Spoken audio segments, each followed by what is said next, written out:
राम जी चिंतित हैं। फिर समाधान मिला, भरत जी मेरे कहने में है। लक्ष्मण जी यहां तनिक आवेश में आ गए भगवान को चिंतित देखकर। धनुष बाण निकाल कर खड़े हो गए। लक्ष्मण जी मार दूंगा भरत को। सेना लेकर के वन में युद्ध करने चले आए। यहां पर ब्रह्मा और शंकर भी सहायता करेंगे तो भरत को मुझसे कोई बचा नहीं सकता। आकाशवाणी भई। राम जी ने लक्ष्मण जी से कहा, लक्ष्मण आप कह रहे हो कि अयोध्या की सत्ता मिलने से मेरे भाई को मद हो गया।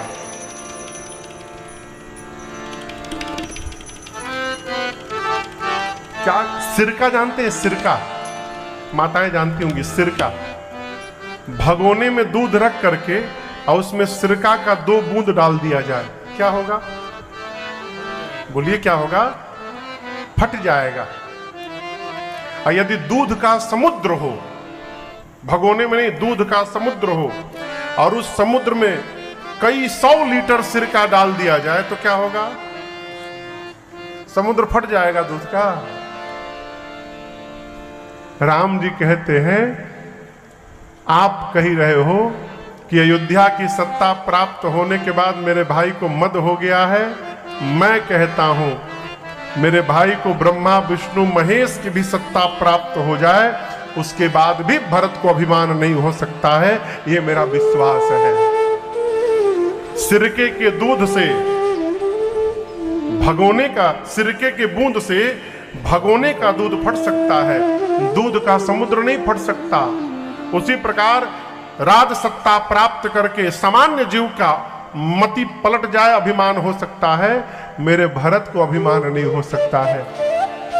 लक्ष्मण जी को भी ग्लानि हुई, मैंने भरत भैया पर संशय कर लिया।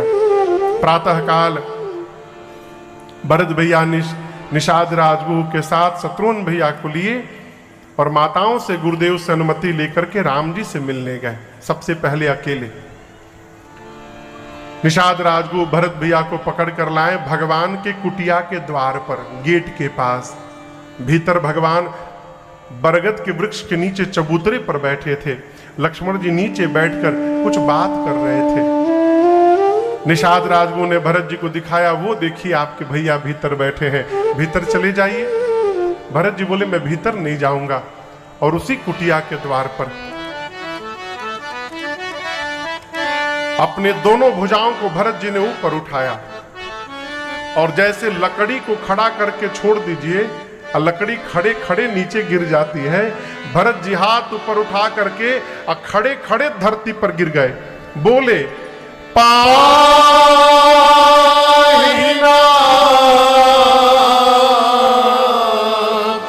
कही पाही गोसाई भूतल पड़े लकुट की। भरत भैया हाथ उठाकर खड़े खड़े गिर गए। बोले पाहीनाथ पाहीनाथ त्राहि माम, मेरी रक्षा करिए प्रभु। ये आवाज लक्ष्मण जी सुन लिए तो क्या राम जी नहीं सुने होंगे? हैं? राम जी सुनकर भी अनसुना कर किए हैं। मानो लक्ष्मण जी से कहना चाहते हैं कि ये वही भरत जी हैं जिनको आप मारने जा रहे थे। अब लक्ष्मण, जब तक आप नहीं कहेंगे मैं भरत जी को उठाने नहीं जाऊंगा। लक्ष्मण भैया ने सिर को धरती पर रखकर प्रणाम किया और हाथ जोड़कर कहा, प्रभु भैया भरत प्रणाम करत रघुनाथ। भरत जी ने कहा, हे रघुनाथ जी, भरत भैया आपको प्रणाम कर रहे हैं। आप रघुनाथ जी की गति का दर्शन करिए। महात्मा कहते हैं लक्ष्मण जी के मुख से भरत का उच्चारण हुआ। लक्ष्मण जी भरत का भ बोले तो राम जी खड़े हो गए। लक्ष्मण जी के मुख से भरत का र निकलता तब तक राम जी जा चुके थे। और जब तक लक्ष्मण जी भरत का त शब्द कहते तब तक राम जी भरत भैया के पास पहुंच गए थे। भगवान इतने वेग में गए, बाबा कहते हैं उठे राम सुनि प्रेम अधीरा, कहूँ पट कहूँ निसंग धनु तेरा, कहूँ पट कहूँ निसंग धनु तेरा, कहूँ पट कहूँ निसंग धनु तेरा। राम जी इतने वेग से गए हैं लक्ष्मण भैया के पास से कि राम जी के शरीर का पटका, एक हाथ का धनुष, दूसरे हाथ का बाण और कमर का निशंग, ये चारों लक्ष्मण जी के पास गिर गए। क्यों गिर गए? 4 वस्तु छोड़ के भरत जी भी आए हैं, धर्म अर्थ काम मोक्ष, 4 वस्तु छोड़ के राम जी भी गए। पटका, धनुष, बाण, निशंग। ये कथा कहती है जितना त्याग करके हम भगवान के लिए दौड़ेंगे, भगवान भी उतना त्याग करके हमारे लिए दौड़ पड़ेंगे। इसलिए उठे राम सुनि प्रेम अधीरा, कहूँ पट कहूँ निसंग धनु तेरा, कहूँ पट कहूँ निसंग धनु तेरा, कहूँ पट कहूँ निसंग धनु तेरा। ये पटका लक्ष्मण जी के पास गिर गया। पटके ने कहा लक्ष्मण जी से, लक्ष्मण जी आपको पता चला हम क्यों गिर गए? राम जी जाकर भरत जी को हृदय से लगाएंगे। यदि हम राम जी के शरीर पर रहते और राम जी भरत जी को हृदय से लगाते तो हम 2 भाइयों के बीच में दीवार बन जाते। आज लक्ष्मण जी, भाई जब भाई को प्रेम करे ना तो बीच में किसी को दीवार नहीं बनना चाहिए, इसलिए हम नीचे गिर गए। उठे राम सुनि प्रेम अधीरा, कहूँ पट कहूँ निसंग धनु तेरा, कहूँ पट कहूँ निसंग धनु तेरा, कहूँ पट कहूँ निसंग धनु तेरा। राम जी का धनुष बाण नीचे गिरा हुआ है। धनुष बाण ने लक्ष्मण जी को देखा, कहा लक्ष्मण जी आप तो धनुष पर बाण चढ़ा के भरत जी को मारने जा रहे थे, परंतु देखिए राम जी गए तो हम नीचे गिर गए। क्यों?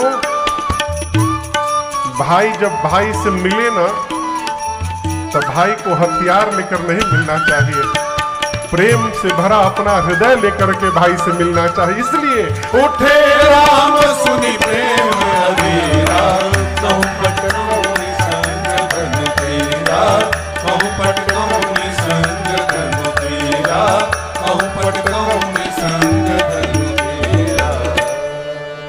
राम जी दौड़ कर गए हैं, भरत जी गिरे हुए हैं ऐसे धरती पर। राम जी उठाना चाहते हैं, भरत भैया उठ नहीं रहे हैं। गोस्वामी जी कहते हैं बरबस लिए उठा है। देखिए कोई आदमी यदि नीचे गिर जाए और यदि वो न उठना चाहे तो आप में से कोई भी उसको उठा नहीं सकता है। वो अपना पूरा शरीर हल्का कर देगा, छोड़ देगा, आप उठाते रहिए, आप उठा ही नहीं सकते। गिरा हुआ व्यक्ति तभी उठ सकता है जब वो स्वयं उठना चाहे। आज भरत जी उठना नहीं चाहते हैं, सिर नीचे करके रो रहे हैं। राम जी पूछे आप उठ क्यों नहीं रहे भरत जी?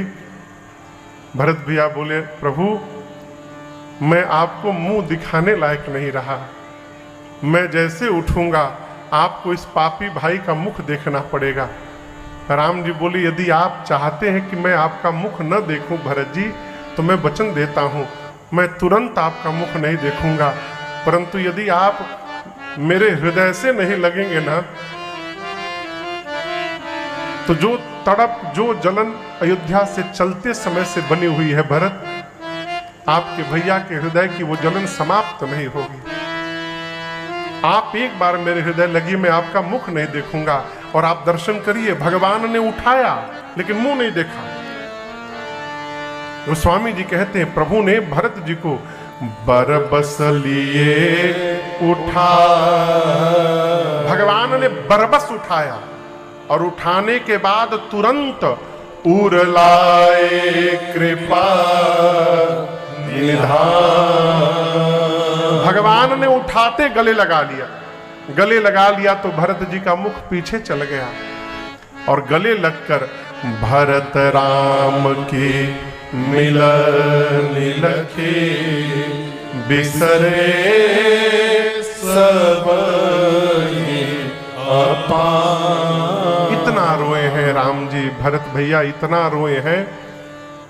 आपको सुनकर आश्चर्य होगा, जिस समय राम जी भरत भैया को गले लगा के रो रहे थे, उस समय नीचे जो पत्थर थे आश्रम में, वो सारे पत्थर मोम की भांति पिघलना प्रारंभ कर दिए।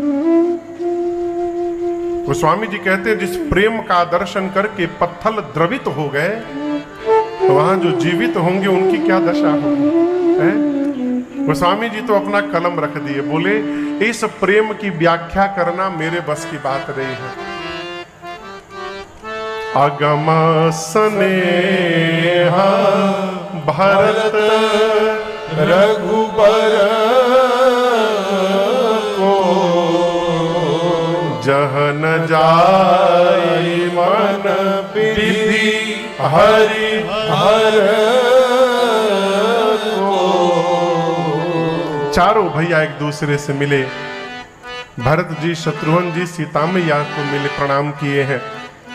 दूर से निषाद राजगुरु ने दंडवत करके कहा, प्रभु केवल यही दोनों नहीं आए हैं, पूरा समाज परिवार आया हुआ है।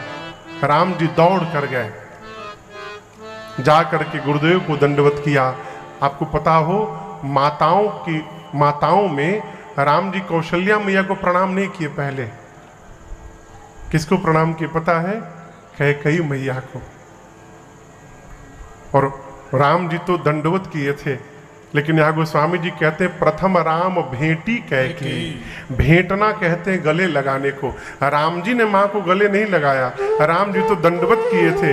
वो कैकेयी मैया ने जब आंचल के भीतर से राम जी को देखा, माँ रोक नहीं पाई, राम जी को उठाकर माँ कैकेयी ने ही गले लगा लिया। आप बताऊं, गले लगकर माँ ने बहुत रोया। राम जी पूछे, मेरी माँ रो क्यों रही है?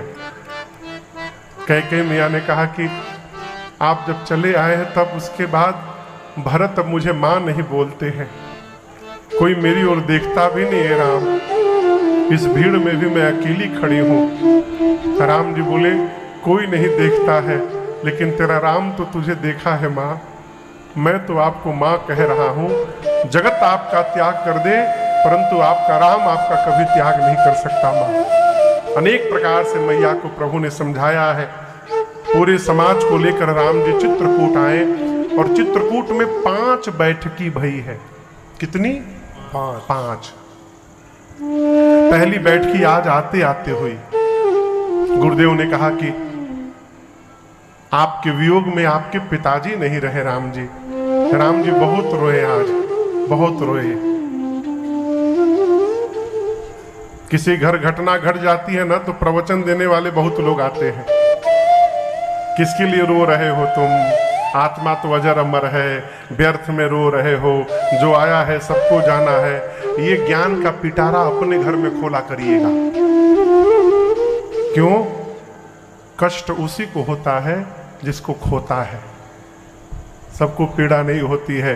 राम जी भगवान है, लेकिन उसके बाद भी राम जी कितना रोए हैं। आज आप दर्शन करिए, राम जी को रोता देख पूरी सभा रोने लगी। उस दिन किसी ने जल का एक बूंद भी ग्रहण नहीं किया पूरे दिन। अगले दिन राम जी ने पिताजी के लिए जो व्यवहार करना चाहिए गुरुदेव ने बताया, राम जी ने किया। 2 दिन बाद दूसरी बैठकी हुई। इस बैठकी में अयोध्यावासी केवल है, और गुरु जी ने सबसे, जैसे आप लोग बैठे हैं ना, वैसे पूरी प्रजा बैठी थी अयोध्या की। गुरुदेव ने सबको कहा, देखिए मैं आप में श्रेष्ठ हूं, एक बात कहना चाहता हूं। राम वन में रहे अथवा राम अयोध्या में रहे, अयोध्या के राजा राम हैं। गुरु जी ने सारा लेकिन परंतु समाप्त कर दिया। राजा राम, और आगे कहते क्यों राम राजा है? क्योंकि राम जीव नहीं है, राम भगवान है। का पालन करना चाहिए। क्या किया जाए भरत जी? भरत जी बोले गुरुदेव आप आज्ञा करिए। भरत जी बोले देखिए राम लक्ष्मण सीता जी